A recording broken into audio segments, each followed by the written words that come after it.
Hi Rupert, Phil Beever here from the Wilderness Club. Just recap on our lesson this afternoon. Just run through a couple of bits here. As you take the club away, we can see the club starting to go a little bit too inside.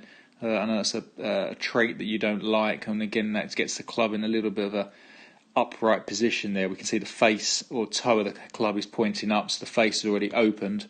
If we look here at Robert as he takes the club away at that same stage, we're going to see there his club's just covering his hands, but also the face of the club is slightly closed. It's not quite toe up, so that way he hasn't got to manipulate the hands at all. When he hinges it, it cuts through his right forearm, which was what we're trying to do with you, and so then that line should point pretty much at the ball, as we can see there with his there. With yours, Rupert, if we look at yours, when you hinge, it's above the ball, it's a bit too flat. So again, everything's just a bit too far behind. It's a little bit flat. Gets to the top, it's not looking too bad. Left arm's good, right arm's good.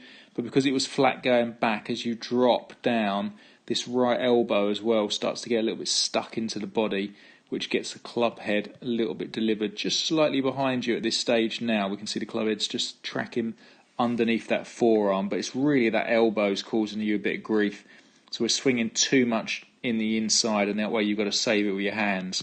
If we look at Robert's swing here, as he starts down, he's going to work very hard trying to get that right elbow back out in front of him, and we can see that there, his elbow is definitely in front of his hips, where you, at that same stage, is in a very different position. So that's the second thing we worked on. So we've worked on first just pushing the club away, nice and wooden, break the wrist so the club starts to hinge up a bit more vertical.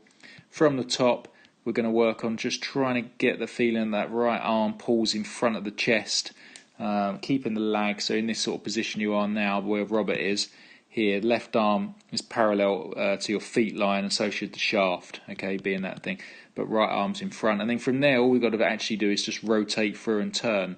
We haven't got to use any of the hands, no manipulation at all. Where this swing here, you've just seen one go left over here, and this one here you'll try to sort of hold it off, and then you hit a push right. So dispersion was just a little bit wild with that method going on today. So work on them two bits for me. So get the club working more vertical up on the way down. Let's get that arm and elbow in front of you, and on the way through, let's just turn through. If you start to hit a few left, just do some work with the stick, where we put an alignment rod down the butt of the club, and just gives you the feeling of turning a bit more rather than using the hands. Hope that all makes sense, Rupert, and I'll see you soon.